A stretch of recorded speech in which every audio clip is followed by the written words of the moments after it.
Varanasi big breaking gangrape मामले में Varanasi police commissioner ने गठित की सिट। आरोपियों के परिजनों के द्वारा पुलिस कमिश्नर से गुहार लगाने के बाद वाराणसी पुलिस कमिश्नर में गठित की सिट। पुलिस कमिश्नर ने बताया कि डीसीपी के नेतृत्व में किया गया है सिट का गठन और 30 दिनों के अंदर सौंपी जाएगी रिपोर्ट। पुलिस कमिश्नर ने बताया कि अगर झूठे आरोप के तहत किसी को फंसाया गया है तो उसके विरुद्ध भी होगी कार्रवाई। उन्होंने बताया कि अब किसी भी अज्ञात में आरोपी की नहीं होगी गिरफ्तारी।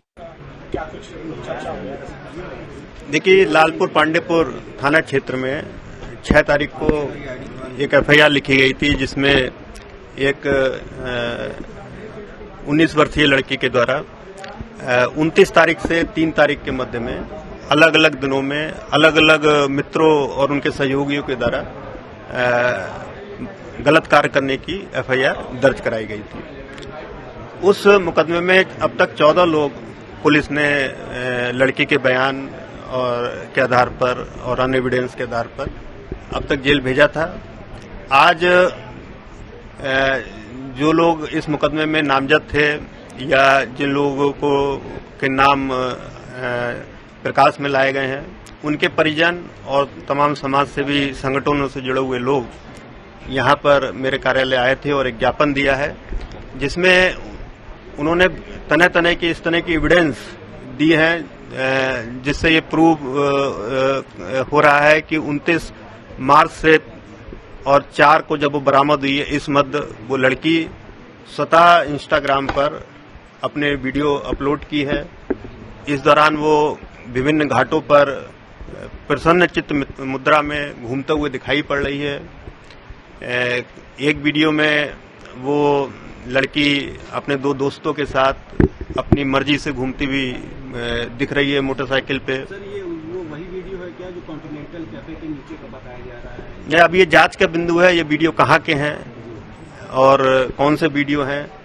कुल मिला के परिजनों का यह कहना है कि लड़की स्वतंत्र रूप से इस अवधि में घूम रही है, प्रसन्न चित्त मुद्रा में घूम रही है। कहीं से भी वो नशे में या बंधक बनी हुई नहीं है, जैसा एफआईआर में आरोप लगाया गया है। घर वालों का यह भी आरोप है कि एफआईआर में लड़की ने स्वतः ये लिखाया है कि 29 तारीख को रेप करने के उपरांत वो लड़की जो उसका मित्र था उसने उसको छोड़ दिया था। अगले दिन वो नए परिचित दोस्त से मिलती है, उसने उसको गलत काम करके नदेसर में छोड़ दिया था। एक दिन आईपी मॉल पर उसको छोड़ दिया गया था। एक दिन 80 घाट पर उसको छोड़ दिया गया था। एक दिन वो बीच में इस अवधि में अपने सहेली के घर रही है। तो इस प्रकार पूरी इस अवधि में वो 7 या 8 बार स्वतंत्र थी, फ्री थी, उसके साथ कोई नहीं था। वो चाहती तो वो पुलिस को सूचित कर सकती थी, अपने घर जा सकती थी। जिन स्थानों पर उसको छोड़ा गया है, एफआईआर में भी ये चीज लिखी है, वो स्थान उसके घर के बहुत नजदीक है। उसकी सहेली का घर भी उसके घर से मात्र 500 मीटर की दूरी पर है। वो अपनी सहेली को भी ये बातें बता सकती थी, अपने घर भी जा सकती थी, 112 नंबर को भी कॉल कर सकती थी या शोर शराबा भी मचा सकती थी। लेकिन जैसे 80 घाट पर पुलिस चौकी वहीं पर बनी हुई है, आईपी मॉल पर के से भी थोड़ी दूरी पर पुलिस की चौकी है, वहां पुलिस की पेट्रोलिंग में रहती है। घर वालों का आरोप है कि अगर जो बंधक बनाने की बात है और जो कंटिन्यूअस रेप की बात है, ये एकदम फर्जी है। ये इस तरह के इसकी जांच गहराई से होनी चाहिए। इस तरह के आरोप घर वालों ने लगाए हैं। घर वालों का यह भी कहना है कि 23 लोग यदि इस पीड़िता के साथ रेप करते हैं तो मेडिकल में इनके लड़की के कोई भी चोट नहीं आई है, इसलिए कोई साइन ऑफ स्ट्रगल नहीं है, इसलिए यह घटना फर्जी है, ऐसा घर वालों के आरोप है। पुलिस ने अभी तक जांच में क्या पाया? इसीलिए इस घटनाक्रम को देखते हुए, इसकी गंभीरता को देखते हुए इसमें एक एसआईटी का गठन किया गया है, जिसमें एक डीसीपी, एक lady IPS officer additional DCP rank की, एक एसीपी, सर्वेलांस और एसओजी हमारी, इसके अलावा एक इंस्पेक्टर लेवल के आईओ को इसमें सम्मिलित किया गया है। ये जो भी बिंदु उठाए गए हैं घर वालों के द्वारा, उन सभी बिंदुओं पर जांच करेगी और जो भी कॉन्ट्रडिक्शंस हैं उस पर गहराई से जांच करेगी।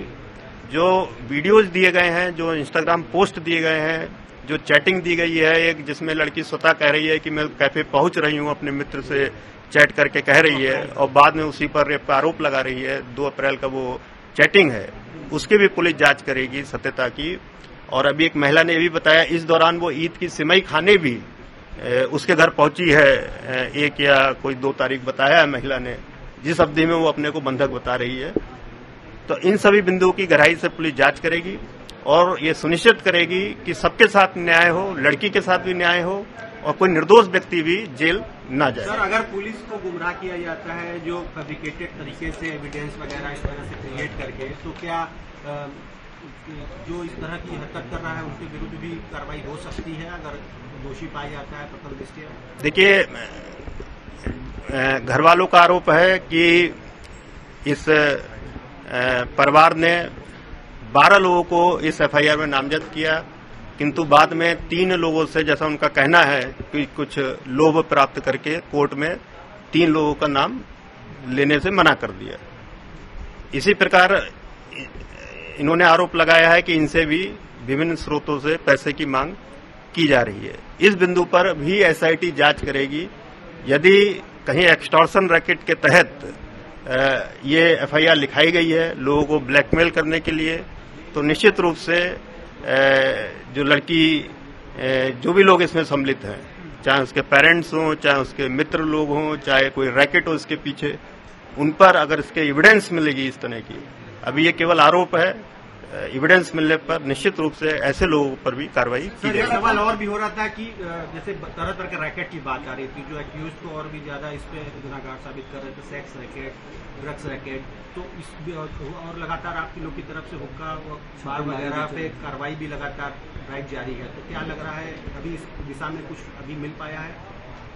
देखिए, अभी हमारा पूरा प्रयास इस एफआईआर में एविडेंस कलेक्ट करना, और जो आज नए तथ्य आए हैं उन पर एसआईटी एविडेंस कलेक्ट करेगी। इसके साथ ही जो आपने कहा कि